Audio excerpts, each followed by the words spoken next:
But real quick, because we are doing a public service here, being broadcasters and all, we're bringing a feature we always bring, the news. Our take on the news and what I feel is really important going on in the world today. I guess the first thing we got going up right now is obviously Paul Ryan, Joe Biden. This is somehow news. It is. I haven't watched a minute of it. I'll sum it all up for you right now. Joe Biden is lost, doesn't know where he is, isn't really being overwhelmingly, just kind of doing his thing. And I bet you Paul Ryan is acting like a maniac, but looking very good doing it. Because these Republicans, they know how to, like, channel their psychoness into, like, charisma almost. That's an important Republican tactic. Be as psychotic as you possibly can, while looking like you could leave your daughter with them. Right. It's like, what I personally like to do is rape each and every one of you because I think you are all stupid assholes. Well, I really like that guy. He knows what he's talking about. I would have beer with him. Right. He's just real down to earth with his eyes glowing through the screen. Are you an Obama guy or Romney, or you didn't? I hate both of them for different reasons. I hate Obama because he's killing American citizens with drones, and he hasn't really done anything except update Romney care on a national level. And I hate Romney because Mormons didn't think black people were actual people until the late 1970s. They thought they were soulless mud beasts. Right.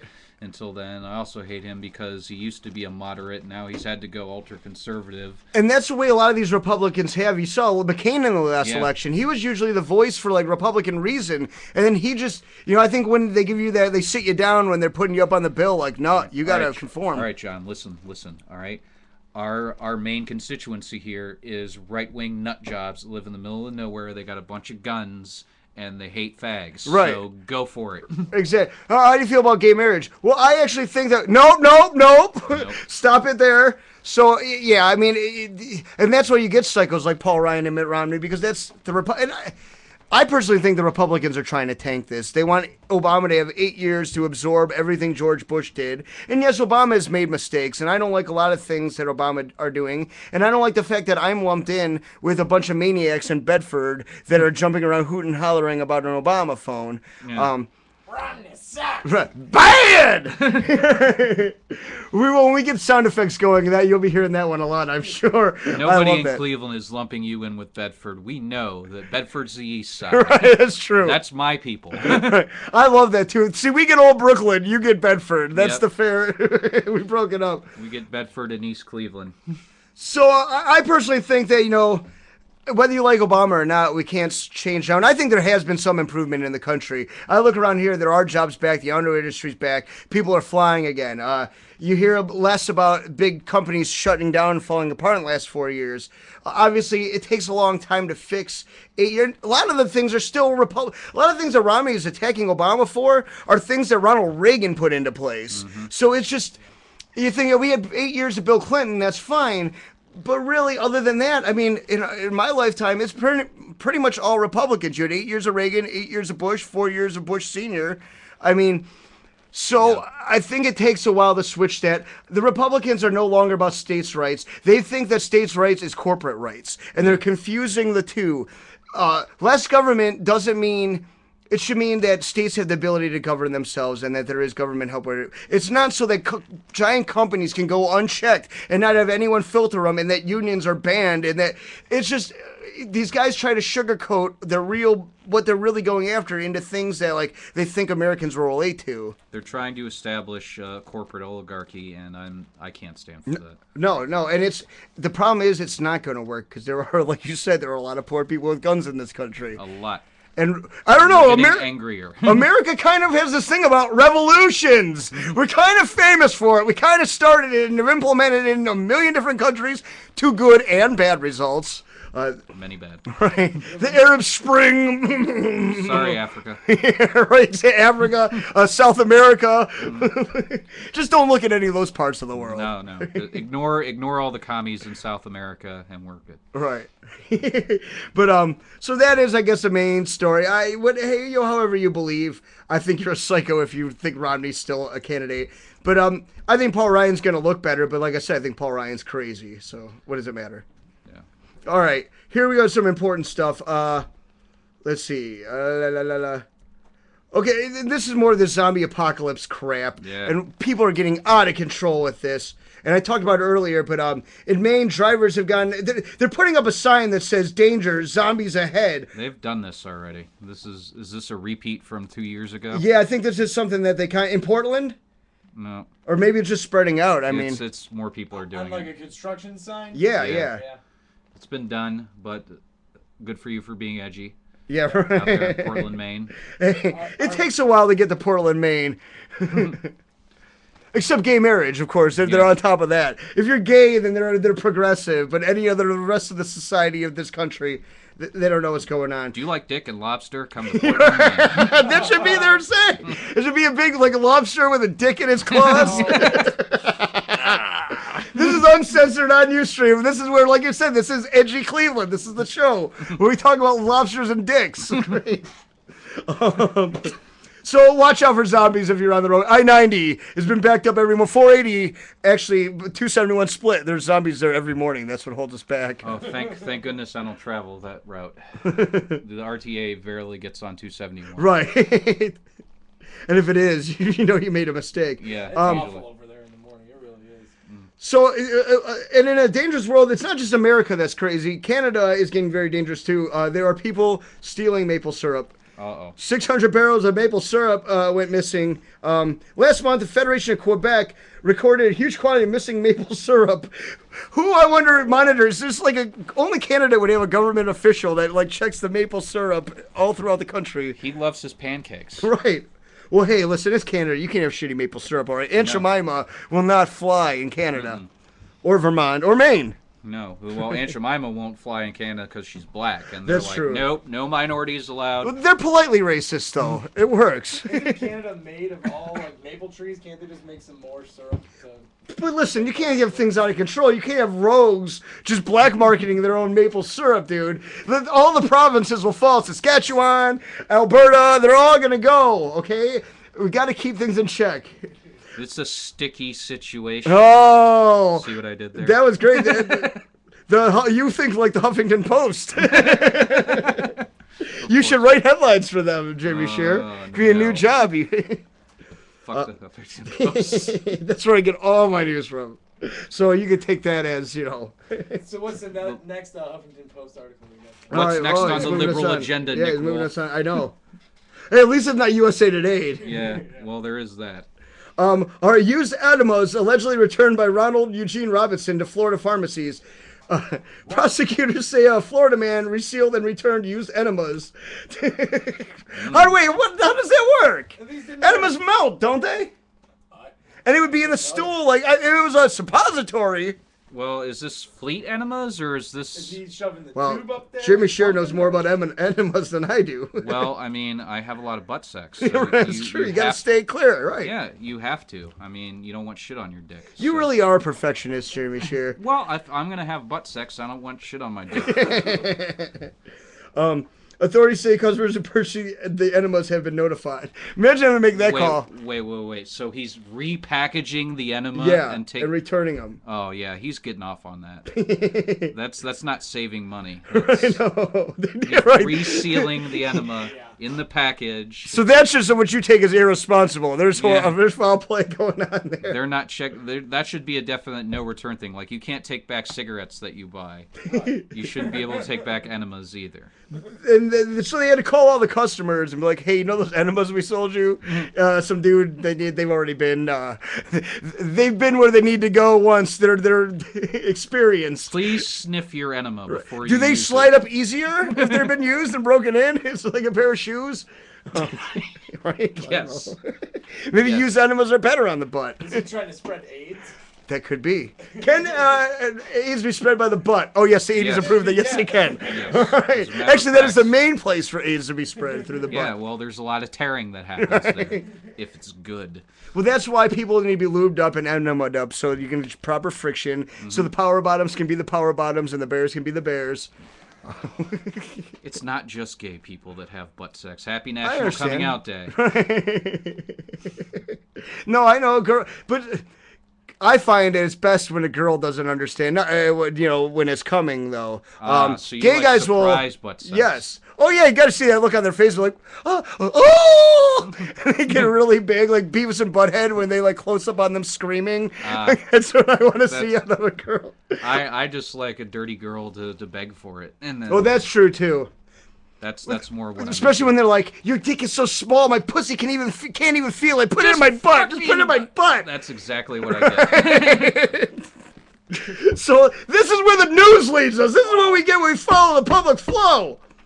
Thank you, America, for bringing our common denominator down just a little bit on this show. Keep returning your enemas so we can talk about it. We got one last story. Dev Chef, you want to get, we'll get Eugene on here. We'll do one last story, though. Raw chicken rains down from the sky on Cassie Bernard and others on horseback in Virginia. So, you have the family, Jeremy, Dev Chef, you guys probably go out, do some things with the kids. Mm-hmm. Now, say you're at a picnic and chicken just comes raining down on you. Is that a good or bad thing? I mean, listen, food isn't cheap anymore in America. If they're chicken nuggets, my kids would be happy. So if it's fried, it's okay. It's just the raw chicken dropping down on you. Raw chicken, that's kind of... Or are these like live chickens that Well, just here. drop? Well, Huffington posted their tagline, and Jimmy, sure, you might want to use this for the act. Ooh. It's a bird. It's a plane. No, it's a bird. Oh, you rascal. You rascals. Here's another one. In a foul turn of events, Ooh. chicken rained down a teen taking a horseback riding lesson in Virginia, according to whatever. Horseback riding. This is obviously class warfare. Isn't that the Republicans flying over their private jets, sprinkling salmonella on everybody? Yeah. She got hit with the smallest of 3 poultry parts that fell out of the ass of woman's sky. Yes, I don't know. Wait, what's an ass of woman's sky? What? Is that where they live? It said maybe that's the town, Assawoman. She lives in a town called Assawoman. There's just what we were talking about. Jimmy Shear is actually mayor of that town. Yeah, ass a woman. That is. I'm on the ballot this year. Vote for me.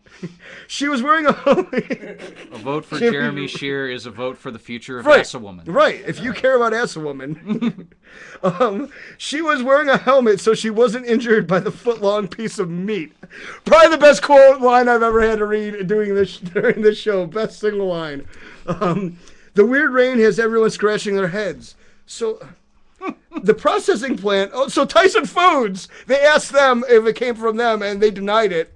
Like, no, it wasn't us. We make chicken, but nope. Don't look at the chicken factory nearby. It couldn't have been us. So this wasn't somebody actually assaulting her with chicken. This is No. just chicken fell out of the From the sky. sky. From raining chicken. Mythbusters was shooting an episode. Mm-hmm. And that's what it was. They were launching out of cannons or something. They could have been Mythbusters, yeah. Yeah, they were tackling the urban myth of chicken rain and ass a woman. Right, exactly. the chicken terrorism against Assawoman has to stop. And Tyson Foods, you are the culprits. We're not going to let you terrorize Assawoman like this anymore. It wasn't our chicken. They say, though, that someone else is saying that... I found ass a woman. Oh, there we go. So, oh, yeah! I saw her at the Spitfire the other night. Oh. She looked really pretty in her fishnets and... Oh, yes, the tight clothes. She was definitely down to fuck, but you had to carry her. So another guy, this guy, he's a Center for Conservation Biology at William & Mary. He said he thought it might be seagulls. I doubt it would be vultures because they don't typically carry things and they don't regurgitate in the air. It's more likely gulls, which we know carry chicken parts. So maybe the seagulls are assholes. Can't we just kill them all? Alka-Seltzer? We should. So Tyson Foods, put Alka-Seltzer on top of your... silo, because I think they just throw the chickens in and they just come shooting out in the air on top of the factory. Because there's truckloads of chicken go in and like just shoots out like a wood chipper. Yeah, like Steve Buscemi in Fargo. So I don't know. She said it was a weird night. Earlier this year, dozens of blackbirds died and rained down on a small town of Beebe, Arkansas, because they were spooked by fireworks. You are not meant to evolve if fireworks scare the hell out of you. Or you're 3 years old. Like, die! Well, how's that a reaction? I'm so scared. I'm dying. I'm shut down. They have tiny little hearts. Right. So our world is screwed up. But please, Paul Ryan's gonna help us all. So listen to him. So let's say that was the news. Are you informed, Def Jeff? A little bit. Jeremy Shearer, I'm sure. Listen, you met a lovely lady online. You know how to get to her now, Yeah, and you will run for mayor of Assawoman, Virginia. that's right. If it is truly a city, I don't. It might not be. Well, let's find out while you're All getting right. Eugene on the line. So yeah, our next guy we got coming on, Eugene. He was in the Facials, a band I was around for a long time. We played with. He's also now he's in the Beat Kids. Here we go. Hey Eugene, how you doing? Oh, it's going great, man. Thank you for coming on Tough Scene Cleveland on Ustream. You're our first live guest. This is a milestone for you. You can put this up on your Facebook if you want. I don't mind. So what's going on? You just got done with... What's up? Exactly. Thank you. Please be gentle. I know you're all man, so yeah, we don't know if we can take you all in. Just a tip, Eugene. Jeremy said he likes it rough. We'll see how it goes. Right. Jeremy Shearer, he's a comedian. He's one of our people on our show here. He says you can be as rough as you want. He likes it rough. I do. So so what's going on? The Beat Kids, you guys, you still recording the album? We actually finished recording an EP. It's mostly going to be used as demo music, and we'll hopefully be recording something again in the early part of 2013. We've got some news that will be dropping on everybody here in the next few weeks. No Tough Scene exclusive, Eugene? What's that? No Tough Scene exclusive? You can tell us right now. Don't worry, I'll keep it secret for a couple weeks. It's a bunch of stuff that we're still working on that we're just gonna drop everything all at once, and it's all good stuff. Cool. So you're kind of like accumulating the songs, getting them down on demos, and then like using the event, putting them out, but then kind of saving those to put kind of together as like a bigger release. Then. That's one of the things we're working on. We have a couple negotiations we're in right now with just ideas of releases and how we're gonna go about that. Because it's definitely an age, not like it was 10 years ago when you recorded, put out a CD, and everybody would ape shit over it. Right. No, definitely. You record it. I mean, you hand someone a CD nowadays, like what? You know, yeah, you got to be up on all avenues as far as the internet and getting it out in every way. It's just a lot more complicated, but I think if it's done right, it has a better effect, right? It's definitely easier, but unfortunately, now anybody can do it. That's true. And like you said, it dilutes the pool. We were just talking about how kind of they're going through that in the comedy scene now, where these guys are kind of playing the same venues and getting out. It's just when you have so many people putting out stuff, it gets less special. Yep. So you really got to pick your spots as an entertainer, especially in the city. Right. So That's one thing that we've really been trying to do with picking our spots. Not trying to oversaturate. It also kind of works too because we're all busy people. We're not 17 anymore, so we can't be sitting around playing 4 or 5 shows a week in Cleveland and expecting people to come out. Right, exactly. And you guys definitely aren't an oversaturated band. You guys, I mean, see you from time to time, but it's not like you guys are playing Chuck's Steakhouse and everywhere every week. What shows you got coming up? Right now, we have 2 shows booked right now. Next Friday night, we're going to be playing at the Spitfire. It's actually a really cool show. It's a Halloween costume show. So all of the bands playing are performing as another artist. Our buddies from Voice of Addiction, they're a band from Chicago. Right. I just spoke to them earlier. I actually got a hand job in front of them the last time when they played as the Descendants, I think like 2 years ago, and you did the No Effects thing. Yeah. My other band, The Facials, we did No Effects, and that blew our minds. Like, we figured No Effects would be an easy band to do, and they are not. No, definitely not. But Voice of Addiction this year, they're going to be performing as Propagandhi, doing the How to Clean Everything. When is that? 19th. And I'm there. I'm really excited to hear that. Kill the Hippies are going to be playing too, and I guess they're playing as The Freeze. Okay. Ooh. That's a name I haven't heard in forever. And we decided that being that we're kind of a pop punk band, it'd be kind of fun to do Teenage Bottle Rocket. I haven't seen them in years. That should be awesome. We're performing about a dozen Teenage Bottle Rocket songs, and it's been a test of endurance. Let's say that. Well, yeah, a lot of work goes into. I mean, when you're in a band and you've got your own songs, so really take the time out to learn. Because we did a couple years ago, and we tried. We ended up just playing as a Nick Wolf band because we couldn't get it together to do another band, and it is really rough to like It's basically doing another band with your band, and people don't realize. I think a lot of work goes into it. And you said the No Effects thing. I mean, you guys went all out. You guys played a good assortment of their library. You did the Cokie the Clown thing and stuff. I mean, it was really cool. I'll tell you, working that flower to actually project white powder is one of Right. the most hysterical things that I've ever had to put together. You're like in the workshop. I got kicked out of a hardware store trying to buy the pieces for it because they thought I was like making meth or something. Breaking Bad with Eugene. But no, that was something that we decided probably the show was the weekend of Halloween, and we had decided in May that we were going to do No FX and started learning the songs in August. Wow. And literally, we were still 2 days before the show, like trying to hammer everything down because they're so technical. Yeah. Yeah. And they, Never think it because they're a bunch of drunks and drug addicts. well, and they're but the best are drunks and drug addicts. So Pretty much. and it is. I mean, we've tried being in bands trying to cover their songs. It really, there's so much to them, and some of the guitar tones they use and stuff are just kind of a little bit different from what everyone else does. So this year, I'm sorry. Oh, go ahead. This year doing the Teenage Bottle Rocket, has that been as challenging or? What we learned was, as far as the technical aspect, they're not that challenging. It's more endurance because it's very Ramonesy downstrokes.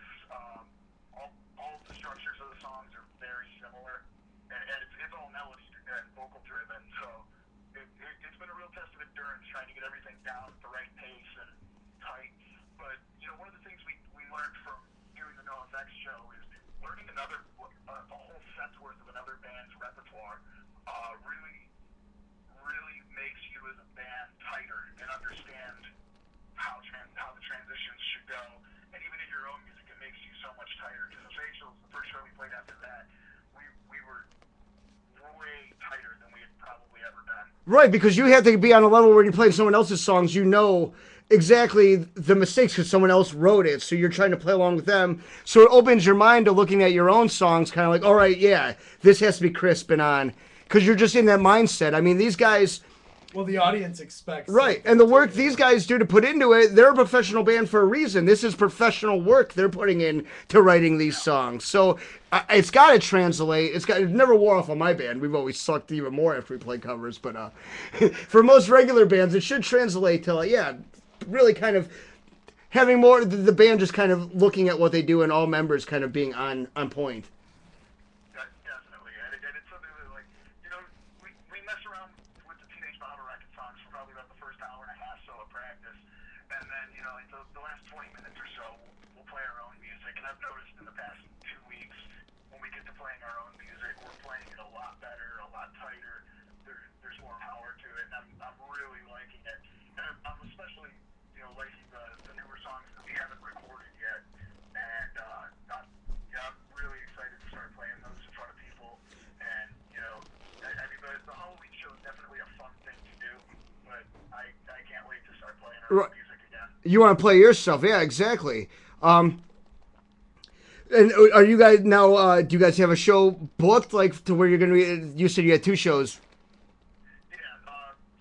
Next Friday is the show, the Halloween cover sets at Spitfire. Free show, and it's going to be a whole bunch of fun. The only other show we have booked right now is actually in December. We'll be playing at, we'll actually play in the Pirates Cove with Flatfoot 56. Oh, okay. Some of the most awesome dudes I've ever met in my entire Yeah. life. Actually, they're an Irish punk band type deal, and they do an amazing cover of Cool Kids by Screeching Weasel using the bagpipes instead of a Hammond organ. I could picture that with the band. That'd be awesome. Yeah, and from time to time I run up on stage and have to climb Tobin's 8-foot mic stand to get to his microphone, and I'll steal it and sing the song. Those guys, those Flatfoot 56, I'm so pumped to play with those guys again, because every time we play with them, it's a blast. They're great guys to hang out with, and they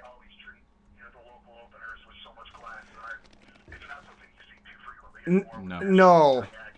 I mean, and Eugene, I mean, all those our bands have played, support for a lot of bands, and yeah, most of the time they're just dicks. And when you get that band that's really cool and realizes that, for us local bands, some of us are excited to play a set with these guys, the dwarves we play with, Black was a prick, ruined my own impression. I figured he'd be a prick though, anyways, but like, then Sloppy Seconds, like for them to hang out with it, like it means a lot. And when you're a band like Flatfoot 56, you're like, that's what it's all about, and that's why you want to be a local band. And the local bands, a lot of times, I mean, are helping your draw and stuff, and it's good to have a good relationship so that when you come around, you have consistent bands with, and you build up relationships with other people throughout the country.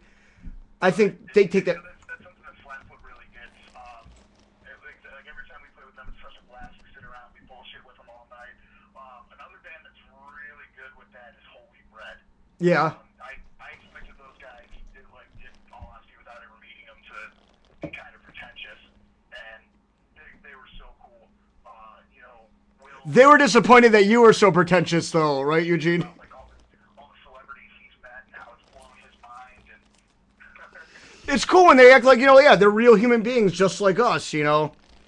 They can be, you can be, that's what people are like, always about themselves and like afraid to be excited about other stuff nowadays, It's like, what's the point of living if other people's stuff doesn't make you excited and you don't enjoy the moment of what you're doing? Exactly. So, the Beat Kids, now I'm kind of confused, will this be your first, like, these releases you're putting on, are these the first Beat Kids releases, or? Here's the thing.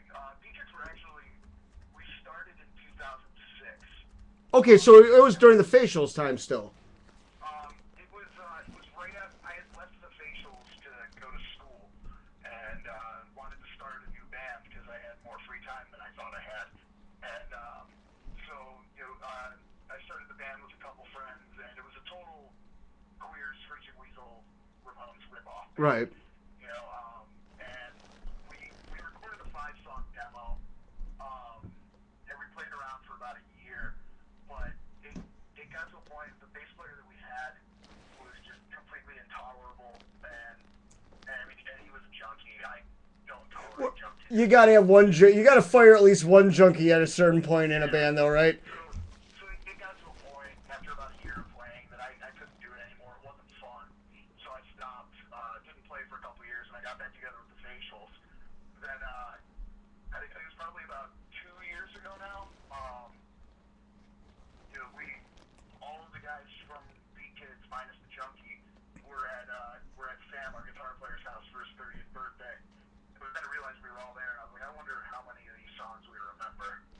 Okay. So Chad, our guitar player from the facials, came in and played bass, and we busted through probably about 10, 12 songs, and we were like, this is awesome. I miss doing this.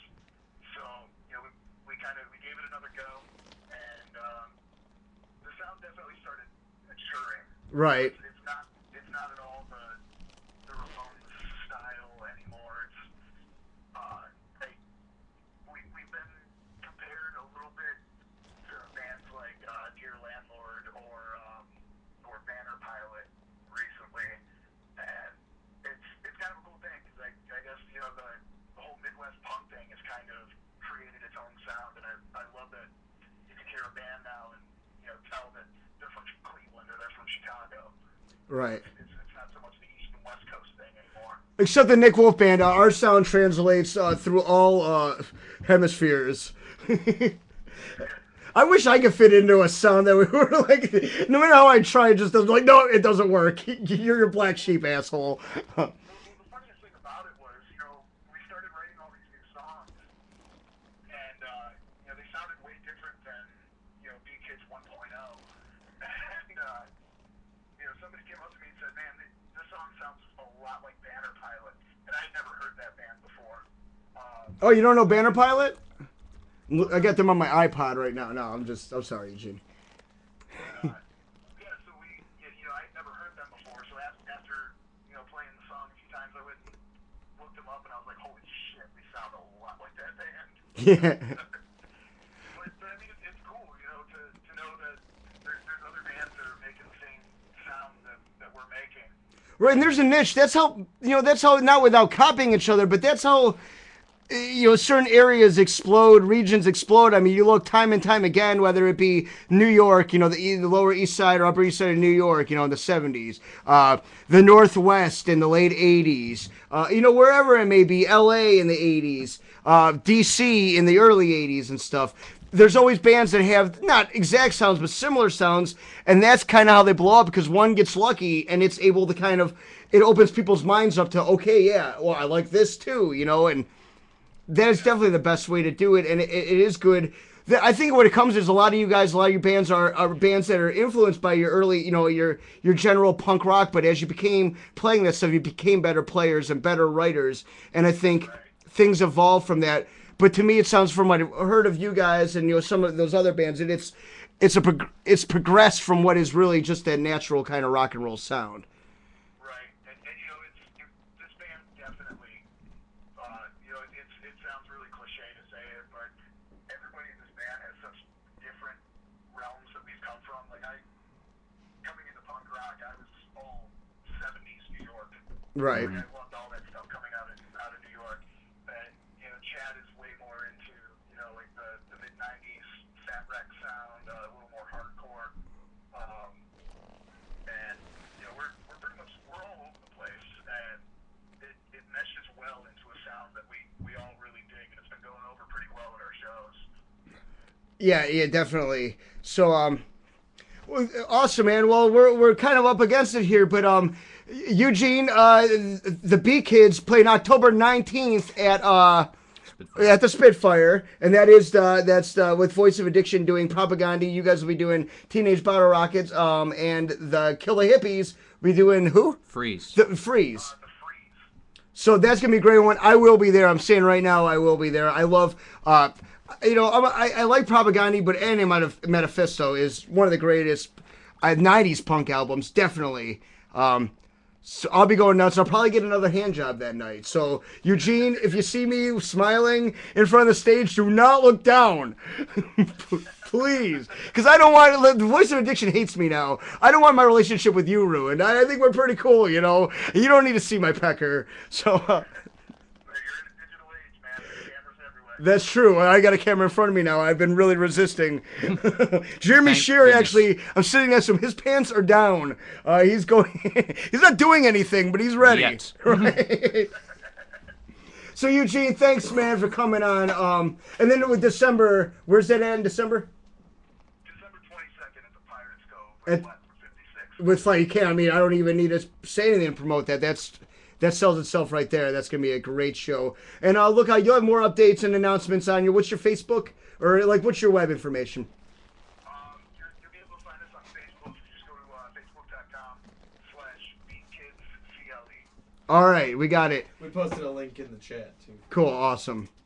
So, Eugene, thanks a lot, man. Hey, no problem. Thanks for having me on. Hey, we appreciate it. Let's do it again soon. Maybe we'll come in with the band. I would love to have you guys, we can do live stuff here, too, so definitely would love that. All right, Eugene, well, the B Kids, go check them out. A lot of great shows. And our first guest, that was historic. History has been made on this pilot Ustream episode of Tough Scene Cleveland. Hey, listen, you don't want to miss a week of this. I got to be their 100th like on their Facebook fan page. Yeah, the balloons fall.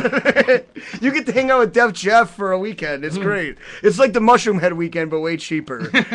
But more fun. Less Okay, coke. yeah, just stop.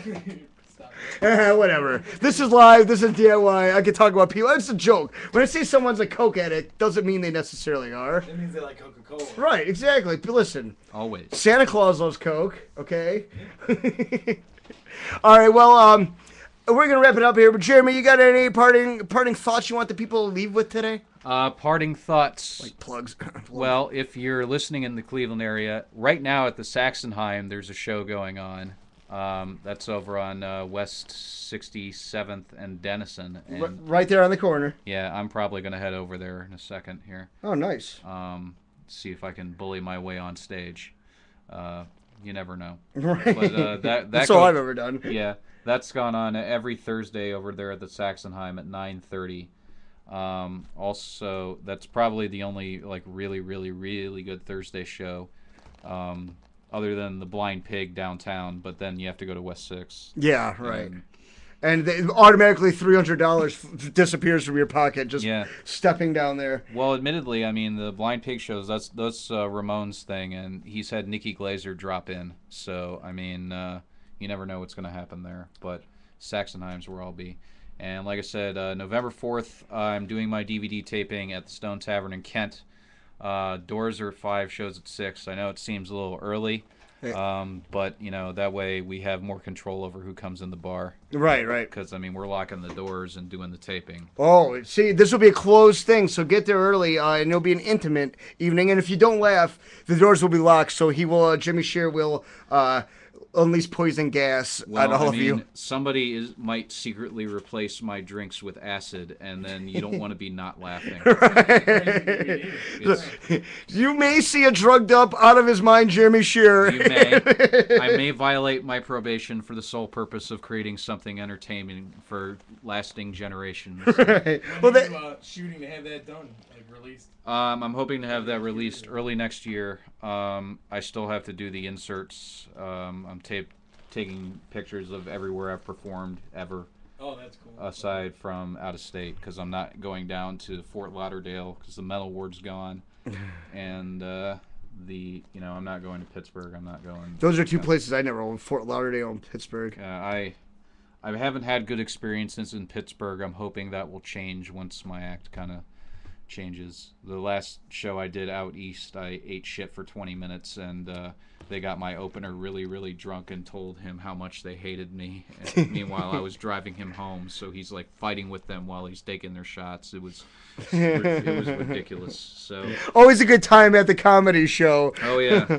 All right, well, yeah, Jimmy, thanks for coming on. You'll be on probably next week. Well, Jimmy's gonna be regular on the show here. Anytime you want me, I'll be here. All right. Thank you all for listening and watching on Ustream. Next week, our big Halloween show. We'll have Orbs in. Jeremy Shear will be in. We're got a couple bands we're working on too. Maybe the Burning Harlots, we'll have them come in too. But I also have some other bands coming in. Also, real quick, just a couple mentions. The Giggities and Venus and Fleur are playing with Miss Firecracker Friday, October 12th. I believe that's at the Spit. Yeah, it's tomorrow. I'm pretty sure that. Oh no, it's at Annabelle's in Akron. So if you're out in the Akron area, go check that out. Giggity's a good, been around for a long time. Good local band. And then I believe this is in Kent. No, again at Annabelle's. This will be. Rabid Reason is playing with Enabler, Black Mask, and Romer. Oh, so that's going to be a good show. Yeah, it's going to be a great show. Rabid Reason, I love them. Good friends of ours out from Kent. Anthony Andrus is a good dude. Andrus is a really good dude. And all those guys are great. So, and that'll be Saturday, October 13th. So that's a good weekend at Annabelle's for you. So thank you, everybody. Remember, listen, watch. Don't stand on the sidelines and bitch about how everything sucks and there's nothing fun out there. The way you can fucking make things better is to step forward, make your presence known, and be part of Tough Scene Cleveland. Good night, everybody. Hail Satan.